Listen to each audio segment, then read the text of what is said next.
Good morning, everyone. It was a great morning, wasn't it? A great way to start off. It was really, really, really great. And I'm thrilled to be able to share some ideas with you. And if anything, I really see this as like just touching base or a thumbnail sketch of some things that we have been talking about and thinking about here at the University of Dayton through the Institute for Pastoral Initiatives and the various projects that we have been working on with Catholic schools. Some of you may know that the University of Dayton, with Peter Lee Inc. and others, have the Catholic Schools of Tomorrow Award that you see in today's Catholic Teacher. So that means for the past, I think, 18 years, our team spends the week before Christmas reading about 205 very detailed entries from Catholic schools where they talk about what do they perceive is some of their best models of what's going on in their schools. And so it's enabled us to have a touch base with some of this. And the presentation that I have weaves in very well in with what Tom was talking about this morning, because I think some of those same themes are there. And we'll continue to share and explore that. So I want to talk about reimagining Catholic education, and particularly I wanted to pick up the whole theme of the Year of Faith. That's where it connects with Tom. Without a doubt, and I think all of you are aware, that from October 12th, 2012 to 2013 of October, the Holy Father has set this time aside as a Year of Faith and has asked us seriously to look at many of the topics and many of the foci that Tom was talking about. And so what I'd like to share with you is that in the Catechist magazine for this coming year, the theme, the UD Catechist Formation Series theme, is on the Year of Faith for Catholic school teachers and for catechists, which has some very fine 7 wonderful articles and activities for the classroom and activities for discussion with the faculty for looking at how to implement the Year of Faith. So that's my commercial for when we're here together. So let's begin the journey, and I want to welcome everybody who's coming in virtually. And we're always excited when we have virtual participants in our conferences, because it demonstrates exactly what we're talking about. When you talk about technology, I just want to start with a short story. Last weekend, I was supposed to go to Los Angeles to give a talk. It was a Saturday keynote at a whole week of events they had. And on Thursday morning, I got up, and I had the sensation that something different was going to happen today. You know when you get that feeling, but you're not exactly sure what it is? And by the evening, I had an email from LA, and they said, "Sister, we need to talk to you before you come. We want to think of a different way for your presentation." And then all of a sudden, I had this sense that this is not going to come off. But I had to be up at 4 to be on a plane at 6 to go to LA to give a talk on Saturday morning at 8 o'clock for a keynote. And I couldn't reach them till 10:30 Thursday night. And when I talked to them on the phone, they said, "Sister, we forgot that this was the holiday weekend. And our numbers weren't all that high that we anticipated. And the thought that you're flying all the way to LA, because on Saturday, we're not sure how many are going to be there. We're wondering if we could do something different. Would you come in by way of Skype instead of flying in?" Well, I was dancing around my study. I mean, that was 3 days. Time is very, very precious to us. I said, "I can do Skype. I can do whatever you want me to do." And so I sent them my PowerPoint presentation, and they put the PowerPoint presentation up, and I went on Skype, and I had, I think, 30 people in the audience. I would have gone for 30 people, but 30 people. But during that whole time, we had a session just like this, and I could stay home. And I saved all that time. Wonderful what we can do with Skype. And I'm sure that in some of your classes, some of your experiences may do the same. But so the technology are coming in by way of our virtual conference center that we have here at the University of Dayton is really wonderful. And I'll talk a little bit about that in some of the things, activities that I do also in some of my classes. I always like to start with this slide, because it talks about the Rip Van Winkle syndrome. And some of you, I look out of our audience here, and those of you who are coming in virtually may think of this. The Rip Van Winkle syndrome is, what do you remember? For some of us, it's like we woke up one morning and the whole world changed. Nobody asked our permission for this. For a good example would be, how many of you remember rotary telephones? How many of you still have rotary telephones? I often say, how many of you had party lines on your rotary phones? How many of you had more than 3 people that were families that were connected to your party line? And we're worried about social networking today? We always had somebody on our 4-party telephone that was, when the phone rang, you know when the phone rings, it depends upon how many rings, you know what family it is. We had a person in our neighborhood that picked it up for every ring. And by the time you finished the conversation, the whole neighborhood knew exactly what was going on in your household. So I don't know why we really panic with that. We look at mimeograph machines. How many of you remember used a mimeograph machine? How many of you made stencils and ran things off in stencils? How many of you remember manual typewriters? How many of you remember well, then you know the IBM typewriters. Just look at that over the audience. Some hands went up and some didn't. This is the world in which we're really living in today. Some of us are still remembering the Rip Van Winkle syndrome as we woke up one morning, some of us, and we didn't even know what had happened, but something had happened, the world had changed. The same thing happened for the poor monks. Now, it didn't exactly happen this way when they were working on illuminated manuscripts, but think of what happened when Gutenberg invented well, he wasn't the original inventing the printing press, but one of those who invented the printing press, and all of a sudden it came into the monks' life where they were so happy spending their whole life illuminating one particular manuscript, and now you could come up with maybe 5 manuscripts in 1 month. Big change within their whole worldview.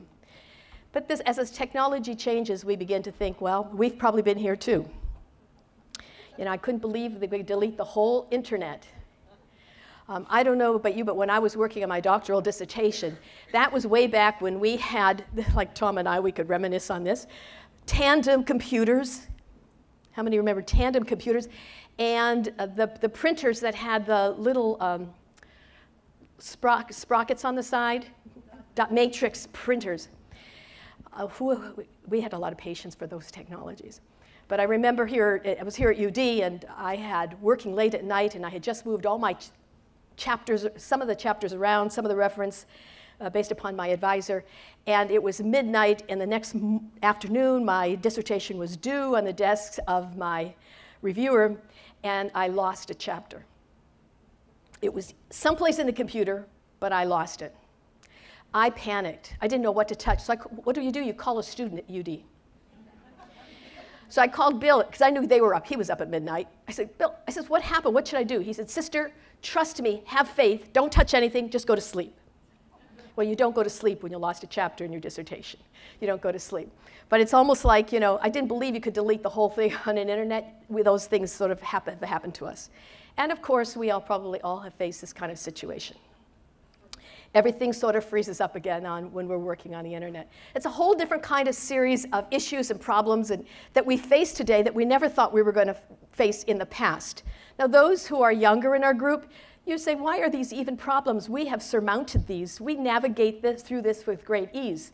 Well, keep in mind that there are many of us that are still trying to find ways how to navigate through this.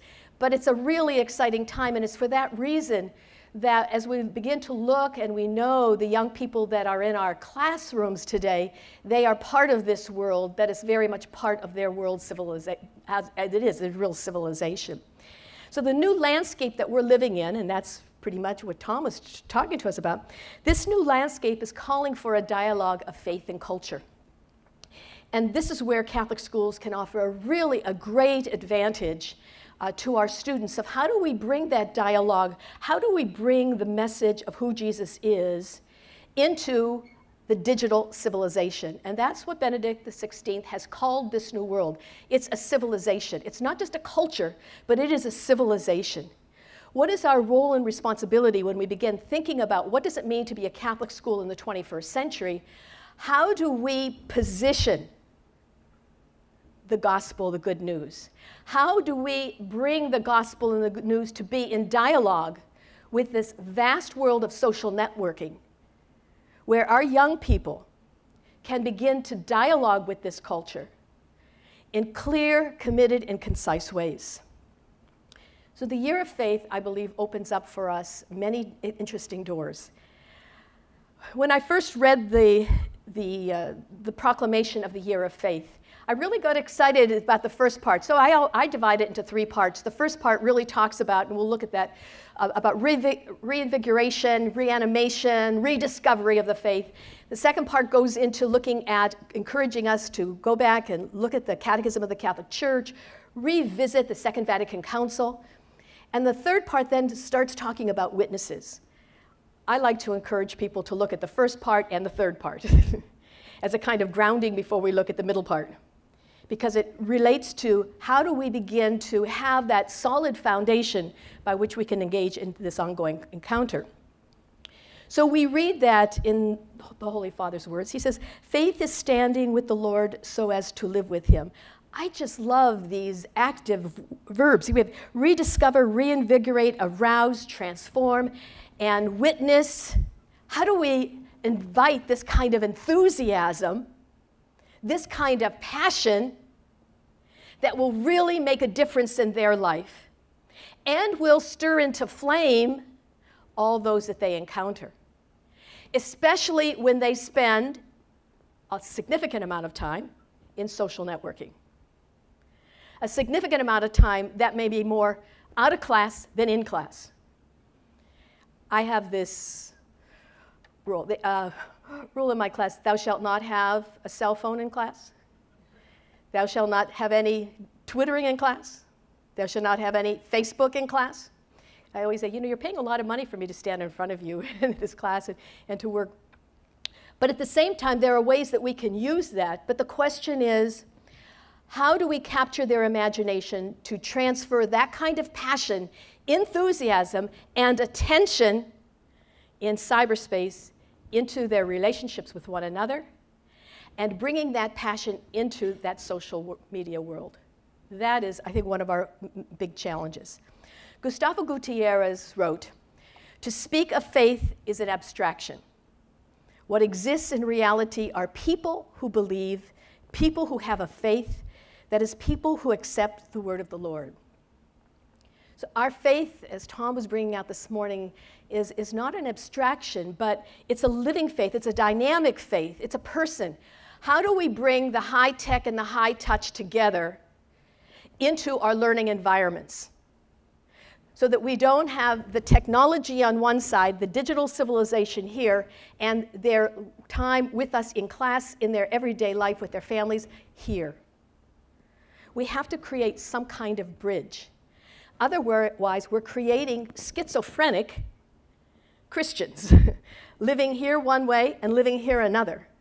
They too have to come, somehow they have to come together. So the content of our faith, we do have some basic resources that the church is encouraging us to look at. The scriptures being foundational, and the Catechism of the Catholic Church and the Adult Catechism for the Catholic Church give us some groundings, the foundation from which we to work from. So we cannot forget those when we start looking at the whole digital world, the digital universe in which we live. So the center of our conviction is the person of Jesus. There's Virgilio Elizondo, Father Virgilio Elizondo, in his book, The God of Incredible Surprises, the Jesus of Galilee. He goes to Scripture and he pulls out this post-resurrection story of when the disciples were out, or some of the disciples were out on the Sea of Galilee and they were fishing and they weren't catching any fish. Remember that story? And then they didn't recognize, but Jesus was on the shore fixing a supper, a little breakfast for them. I have a theology of dining, so anytime Jesus is fixing a meal, I love that. He was fixing a little meal for them. And when they came on shore, the first question Jesus asked Peter is what? Do you remember what the question is that Jesus asked them? Do you love me? 3 times, do you love me? Do you love me? Do you love me?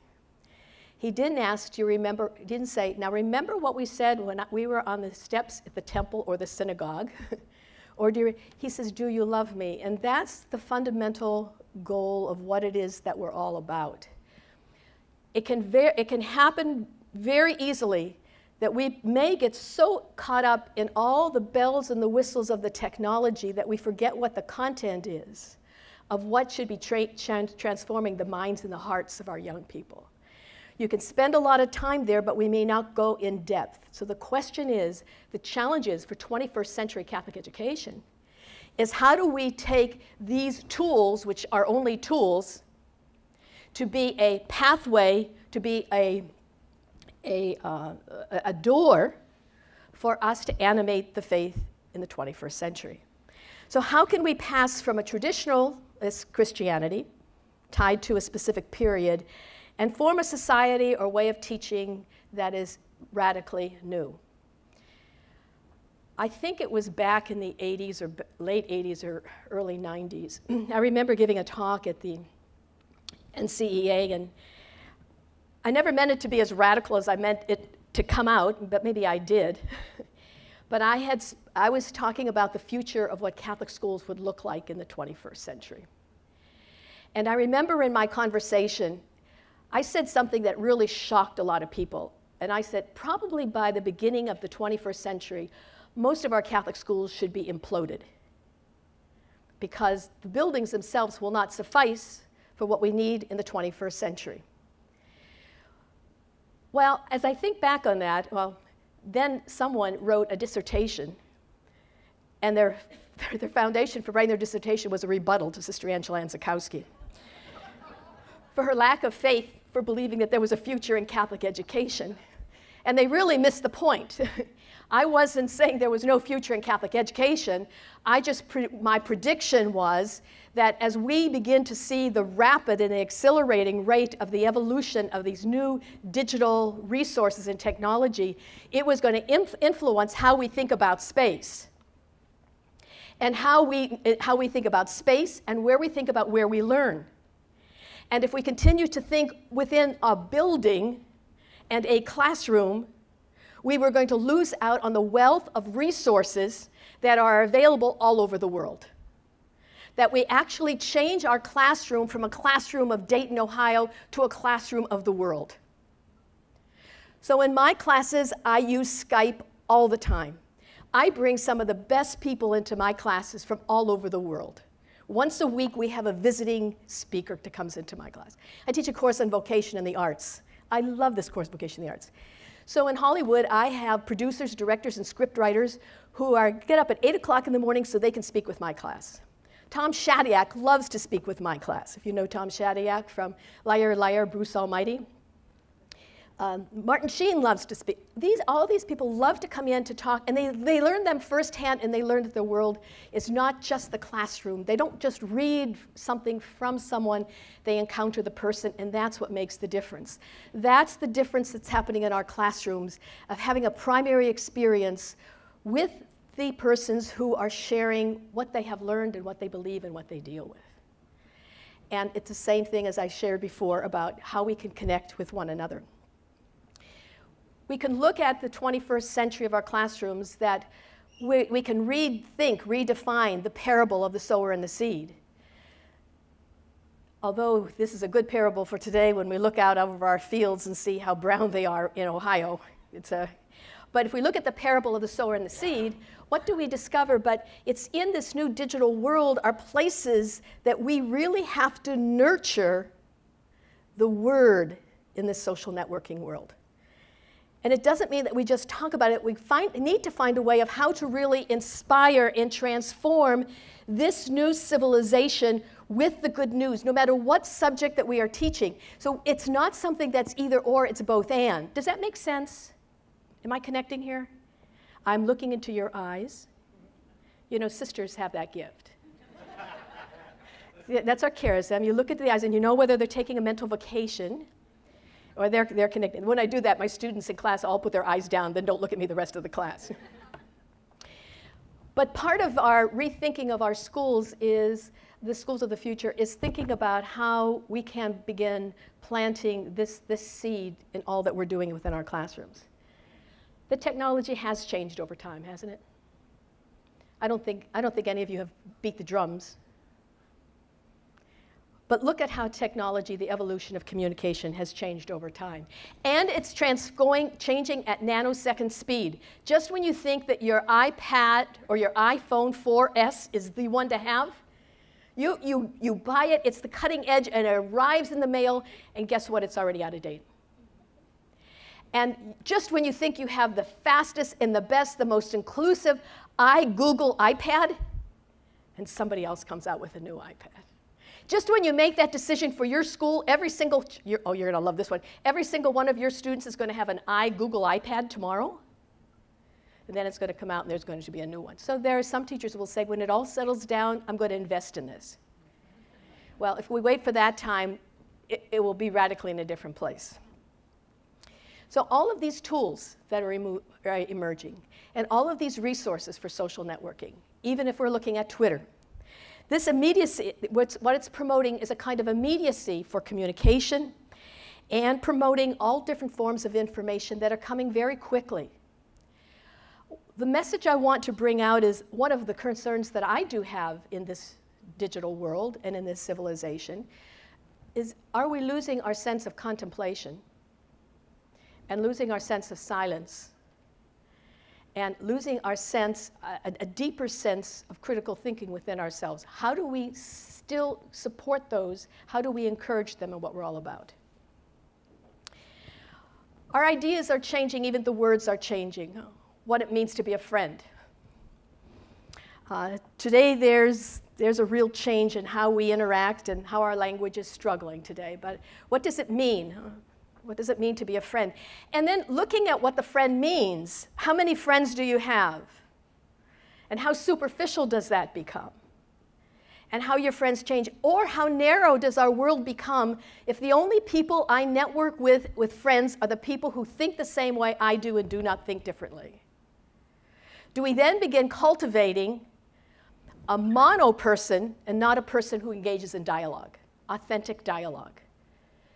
Part of our role of Catholics in Catholic schools is, how do we open up that wide world that it's more inclusive? How can we truly listen to diverse voices to come to know what the truth really is? Or do we keep staying with the same people over and over and over again, only reinforcing what I think and what I believe, and further instills within us a sense of extreme conservatism or fundamentalism that does not allow us to open up to the Word of God? I think we need to look at that when we look at the whole theme of friends. But we see that language changing all the time around us. I have used a story that when my nephew was 4, he received an iPad 2. Now, my sister works for Hewlett-Packard, so you know how he could get it. I didn't even have an iPad 2.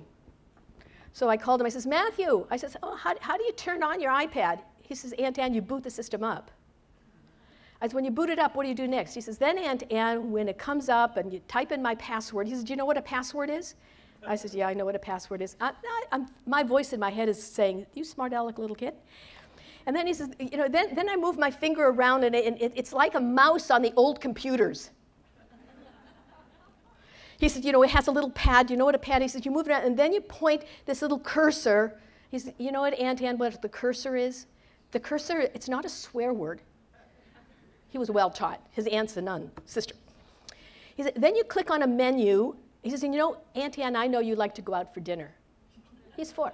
I mean, my family knows. He says, well, it's like a menu like we eat when we go to a restaurant, but this leads you to a software package.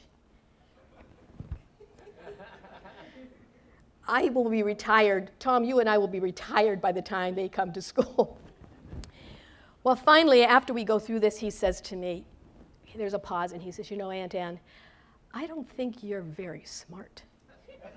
He said, you teach in a university. I thought, oh, you were supposed to be smart. And now my voice in my head is really after this little kid. And I get calm. In my mind, what can I say to him? And finally, it comes to me.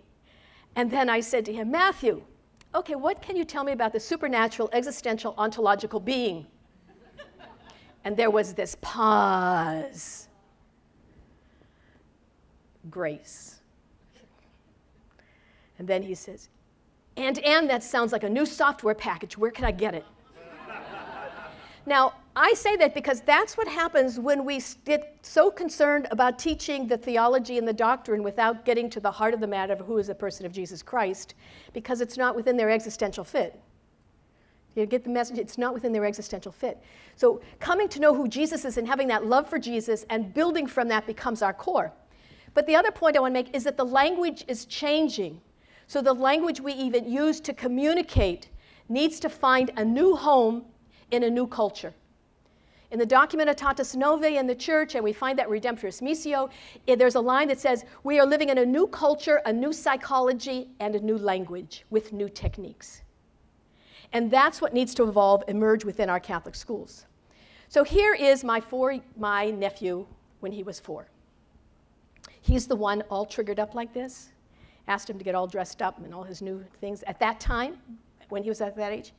But then look what's happening with this generation. From the time he was all dressed up with all of these resources to what's happening in our younger grades or pre-grades coming into school. Not only are they using iPads and Google Pads, they're already thinking of different ways.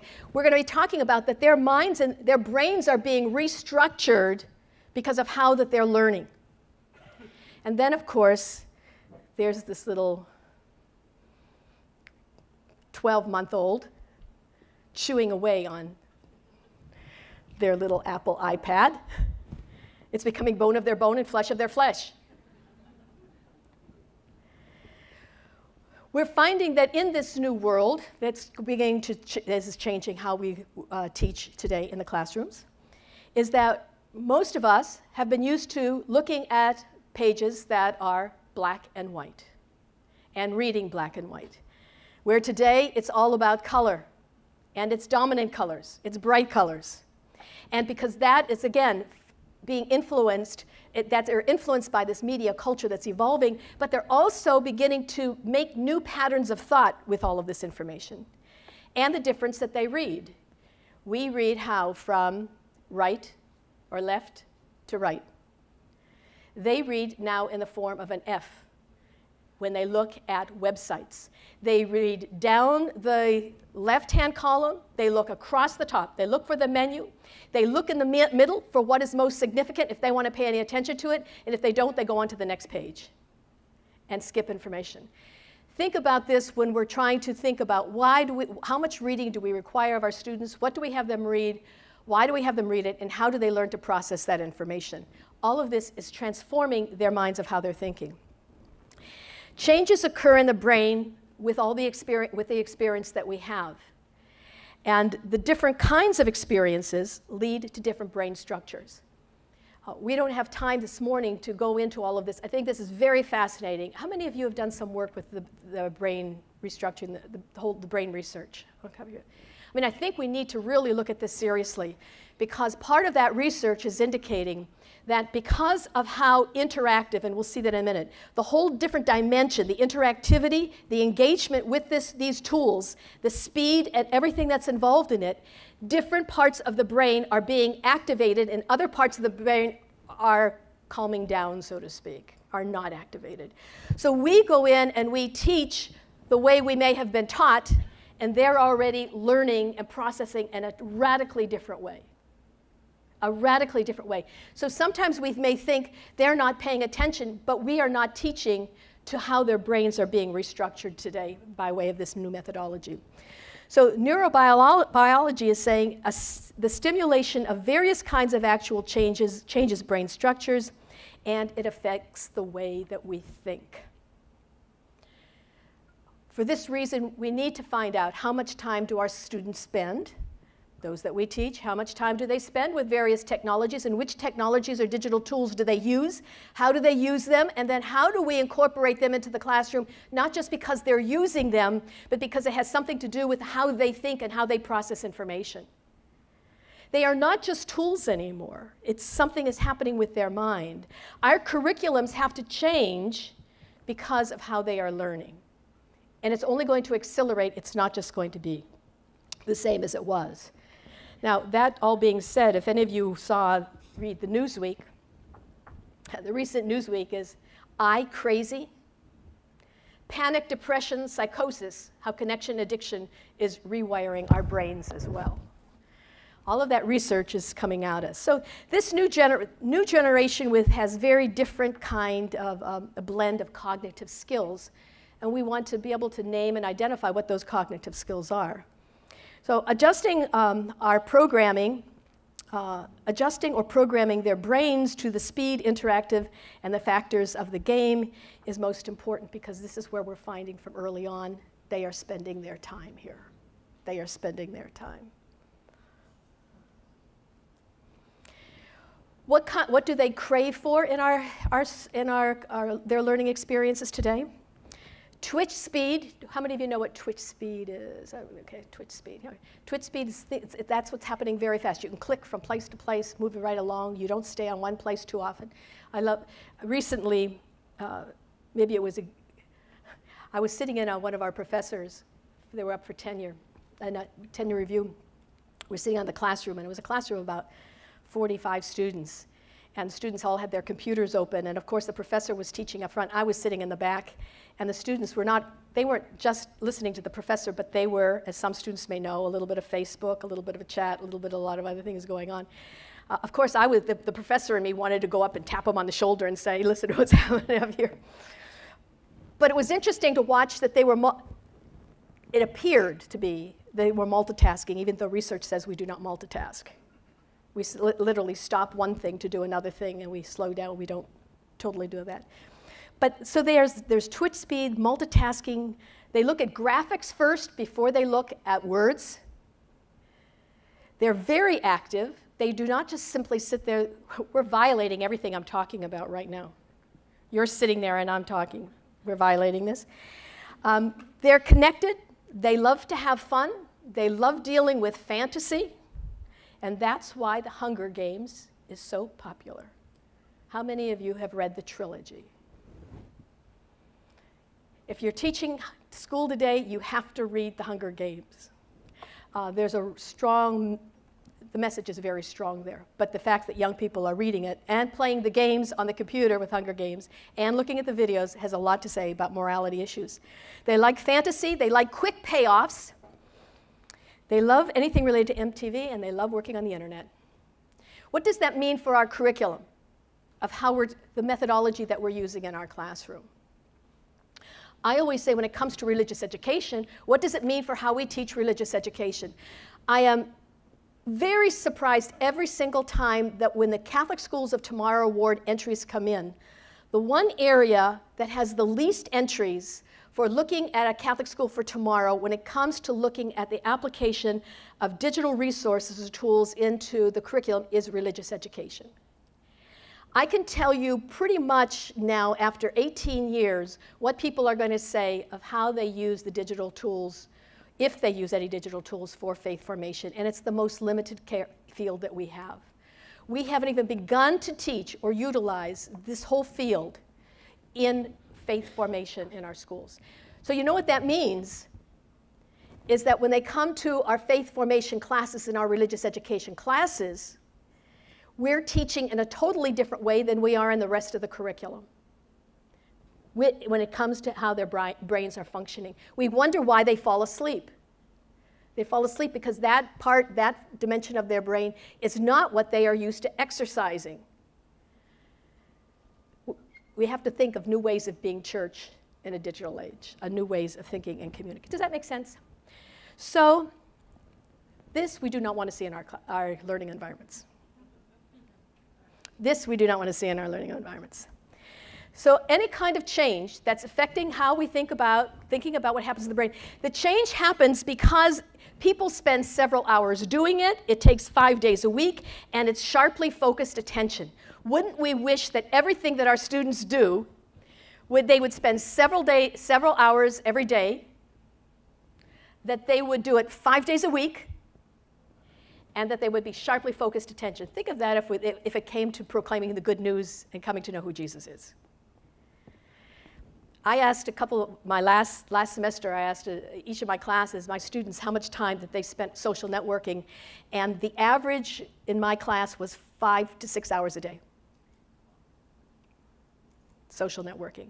That is a lot of time social networking, a lot of time cultivating that dimension of their brains that is being refocused and reprogrammed. So if you want to learn, we want to change something, you practice it, and you practice it frequently. They're practicing it all the time. All the time. So the heart heart-to-heart learning environments is very important still within the world in which we're living. That person-to-person. We are not saying that that doesn't exist, but we need to define how they're complementing one another. But what is beginning to emerge are robot teachers. Meet the teacher of tomorrow. Meet the teacher who's going to be teaching the introductory courses in our schools, those that require rote memory. This is already happening. It's happening in Korea. It's happening in Japan. The research is very interesting. These robots can either be, they can be programmed to interact with the students. They actually come into the classroom. They can joke. They can tell stories. They can pool resources immediately. Any question that the student asks in that particular field, the robot teacher can answer instantly. And sometimes the robot teacher also has a master teacher someplace in another part of the world that is coming in through the robot teacher.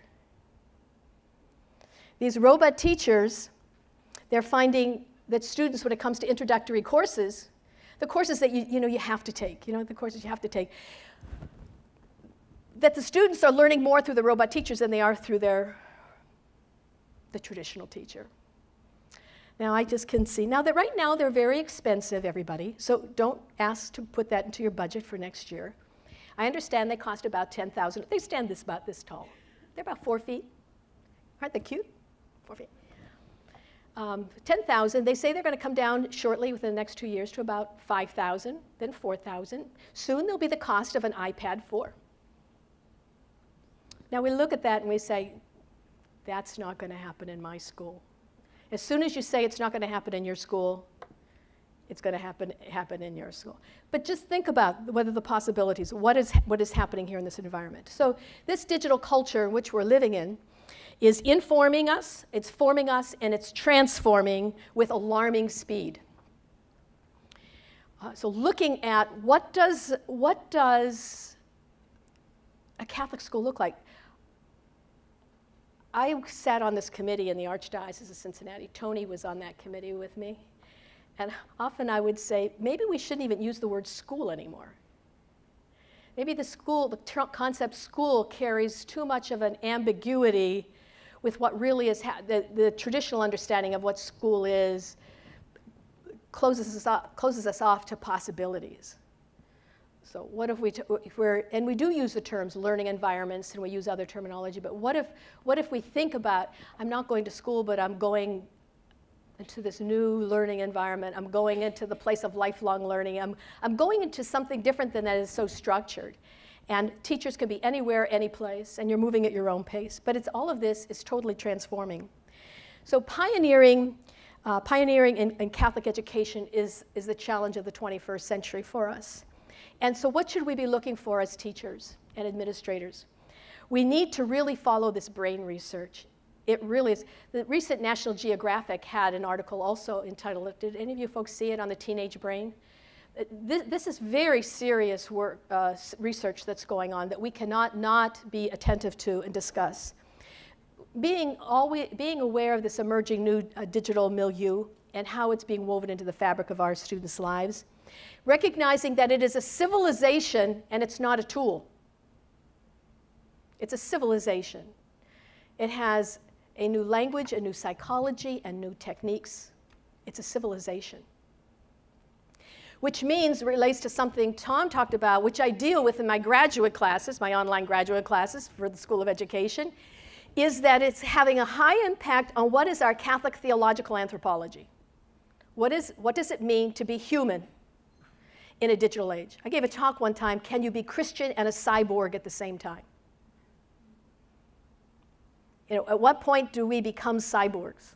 What point do we become machines? How does that relate? How do we hold on to that dimension?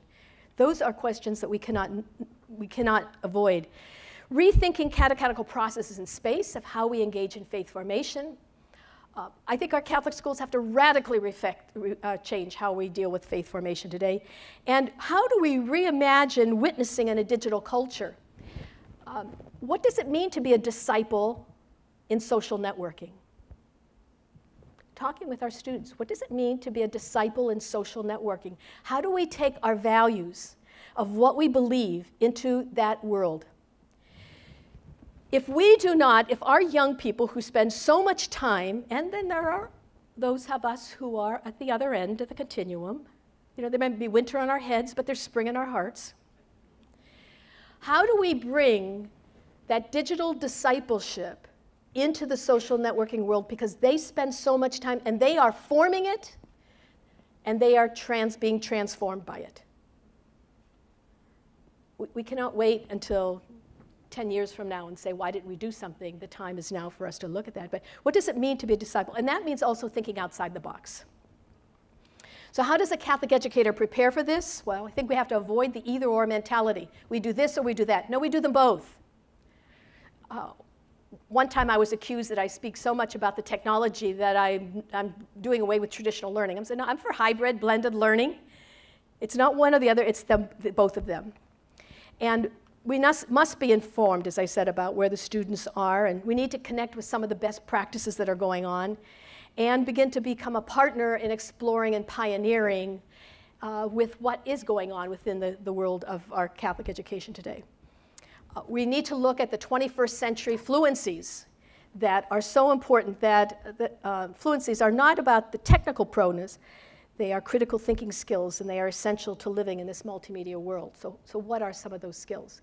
Let me stop right here, because I want to give you a chance at your table just to talk. What resonates with you with some of the ideas I've shared? What are the challenges that you face? And those of you who are virtually with us, just spend a little bit of time. It'll give you a chance, if you have a question, that you can send it to Bob. So let's take a few minutes at your table and play with some of those ideas. Bob, are there any questions? Yes, sister, there are a few questions online. We can start with Kim from the Diocese of Erie, Pennsylvania. How do small schools afford all these emerging technologies? Oh, the fundamental question. How do we afford all of this technology? I really don't have a simple answer to that, but I think what's interesting is that we need to look at what technologies they already have access to and use what they also have without always trying to have to buy everything new. It's amazing how many tools, digital tools, many children have today. I mean, just look at your iPhone. What you can do with your iPhone today. I was just reading an article. Well, anyway, what I want to say to answer the question is, I think we need to look at the tools and the resources that are immediately available to our students and utilize them to their full extent. Sometimes you always don't need the latest technology or digital resource in order to be an effective teacher. I learned a long time ago when I was doing cable TV, in my younger days, in the 70s, cable television, we had turned a one-room schoolhouse into a TV studio. I won more national awards for my television, and when I was in Los Angeles to get an award, they all said, we want to come see your studio. I said, no, you don't. It's in the middle of a cornfield. They said, oh, your sister, you're being humble. I said, no, I'm not being humble. It's literally in the middle of a cornfield. Farmers came and put egg cartons up. I go into Orfeld Company, and they gave us the curtains, the drapes, old army blankets for the backdrop. And in the summertime, it was so hot that when Archbishop Bernardine would come and do a program and he would sweat, the bees would come in from the cornfield and go around his head, and we had to turn off all the equipment to chase them away. In the wintertime, it was so cold, the ice froze on top of But you know, we learned to take the limited technology we had and stretch it to its ultimate utilization. Sometimes we always need to have the latest thing because everybody says the latest thing, and we haven't used well what we have. We haven't used well with what we have. This is where teachers coming together, administrators say, let's push it a little, let's pioneer. What can it do that we never thought it could do before? So the first thing I would say is take what you have, stretch it as much as you can to really explore possibilities, and even ask our students to work with us to pioneer how we can stretch this resources. And once you begin stretching those resources, tell your story of what you're able to do and market what you've been able to do with the limited amount that you have. Get the story out there and get a foundation or get someone to contribute to say, think of where we could go if you gave us some help from where we are now. So I think that the other piece I want to say is those schools that have won, who have been recognized for a Catholic School of Tomorrow award that comes through the Today's Catholic Teacher. When those schools received their recognition at the NCEA, those schools go back, and we have found that those schools, when they market locally what they have been recognized for, even when it's, not even when, but when they're taking what they have and advance it forward, more comes their way. So I think we need to tell our stories well. We don't tell enough of our good stories. You know, we've lost control of telling our stories in the Catholic media. The media, other people are telling our story. We have to tell our Catholic school stories much stronger. And if they don't hear us the first time, you keep pounding down their doors. It'll become a squeaky wheel. So I think part of it is use what you have well, tell your stories, and move forward with that. So I think that's one way that I would go with it. And that's where I see some schools have been successful. We've got another question from Dave Faber, Diocese of Grand Rapids. How can we help our communities understand that using digital tools does not require the loss of the learning community, even if some of the experience is virtual? Oh, well. This is where people have to also have the experience in order to critique what they are critiquing. We often find that people will say that they don't think that you can form an e-community through the use of virtual tools. Some of you may know that we have the virtual learning community for faith formation is here at the University of Dayton. I'm not going to give you a whole long run of it, but we have about 105 courses that are up, and we partner all over the world. In fact, we have some friends from Dubai that are here who are also partners. We have partners, we're looking at Australia, we're looking at Westminster, England, or London, England coming in, and we're all throughout the Caribbean. People come in online and they begin, when they go into the virtual world, when it's designed well, they do form community, and they become friends for a lifetime. But those same communities also take them back into their local parish community or their local school community, so they don't leave them out there. So when people question whether you can or cannot have a relationship in cyberspace or digitally, it may be that they have not had a good experience, and therefore their critique of it is coming out of a negative experience. Therefore, it's important for us to have a positive experience with them. So how we have that kind of positive experience is really critical. So when people say it's impossible, we've seen that it does happen, and it happens strong. Is that it? One more finally, Lisa from... Just wanted to give the virtual people a little chance here. Give them a shot. Lisa from the Diocese of Toledo. She'd like you to come and speak to her faculty, but... Where is she from, Toledo? Is she from Toledo? From Toledo. Oh, that's just up the road. I'll come to Toledo. You've got my vote. But in addition to that, her question is, she'd like to know what tools are available to make the transition quicker to the digital realm. Wow, what tools? How about if I talk to you one-on-one on the phone, and we can set up when I come up, and I'll go through a list with you. How about that? Good. Thanks. Okay, so we had this conversation, and are we not having fun now? Oh, yes, sister. All my students always say, yes, sister. See, and then when I have guests come in, they say, how do you get all your students to say, yes, sister? And they all look at them, and they say, you have to say yes, sister, to sister. Okay, let me just read something, just a couple slides, and I want to read something from this article, iCrazy. This is what it says. Meanwhile, texting has become like blinking. The average person, regardless of age, sends or receives about 400 texts a month, 4 times the 2007 number. The average teen processes an astounding 3,700 texts a month, double the 2007 figure. And more than 2/3 of these normal, everyday cyborgs, that's what they're calling us now. If we spend a lot of time, we're becoming cyborgs, myself included, the article says, it's not me, report feeling their phone vibrate when in fact nothing is happening. Researchers now call this the phantom vibration syndrome. How many of you had that experience? Now you know what it's called, the phantom vibration syndrome. Now I know when my students, when I say you can't have anything, put it away, put it in the back of the room in your case, and they still reach for their pockets. Now I can say, oh, you suffer from the phantom vibration syndrome. Poor listening.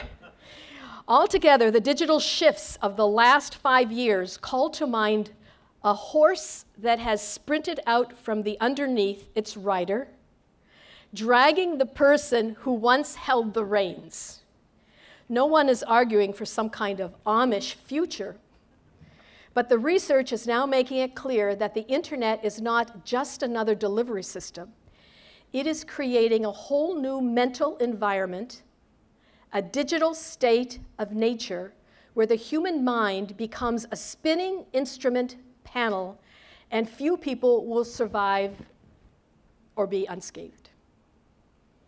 So looking at that research, it says, okay, this is part of this environment that we're in. So just a couple slides to just wrap this up. So we look at emerging new learning environments of what classrooms of the future may look like, whether we are using avatars or not using avatars, or whether we have robot teachers coming in and you're saying, oh, sister, this is not in my purview. I always think part of my role is to always tweak and tease out into the future of what's going to be coming down to prepare ourselves for that. But we're beginning to see these kind of changing in environments taking place. This style of a classroom is not a classroom of the future. It's not a classroom of the present time. And yet how many of our classrooms still exist in this style when we look at them? That's not how the learning is taking place today. We're looking at how buildings are being designed today. One of the committees that we served on, I've sort of become a joke on this committee. I'm always talking about the school of the future because I have this whole design of a school of the future that I'd like to create before I'm 92 and I retire. But the whole structure of the school is different. It's not just the classrooms are different, the form of the school is different. Not only is it a totally ego-friendly school, but the rooms, the classrooms, the space, everything around it calls for interactivity, and everything doesn't take place just within that space, but it takes place in other spaces at the same time. We begin to look at and we see this particular classroom. We look at how the space is being designated, these pods that students work in, pods that can be moved around. The classroom that just came up, that is one of the new mobile classrooms that can be, just like we have mobile classrooms that, the trailer classrooms that can go around beyond a campus, we're finding that the new trailer classrooms are going to be more totally digitally compatible for internationalization and global education, bringing students in. And we're bringing all of this three-dimensional virtual kind of experience into our classroom. So if any of you saw the Da Vinci Code and you saw how the computer screens or the screens come up, the virtual screens come up, it's looking at what things are going to be in the future. I've talked about how we can address the whole question. It can be more than Skype. It can go to a meeting. All of these are ways that we're connecting students together. Students learning many different languages coming in by way of other means of connecting technology. So that distance learning is creating bridges for us and they're portals for new places. What does it mean to be a Catholic in the 21st century? What does it mean for our students to be in the 21st century? It means when we can link in with people from other cultures and we truly can begin to dialogue. This is what I believe the new digital culture is bringing into our place. If we want a place, if we want a world of nonviolence, we need to know how to dialogue with one another. We need to know how to listen to one another's perspectives. We have to be broader than only listening to our own group on Facebook, our own little group of network people, but we open that up broad. How can we as Catholic educators open up that portal and challenge our students in order to live as disciples grounded in solid moral Christian values, and at the same time transforming, and that's our challenge of the 21st century. How do we transform this digital world, this digital civilization, being grounded on Catholic values? This is our challenge, it's your challenge, it's my challenge, and together we can make a difference. Amen. Thank you very much.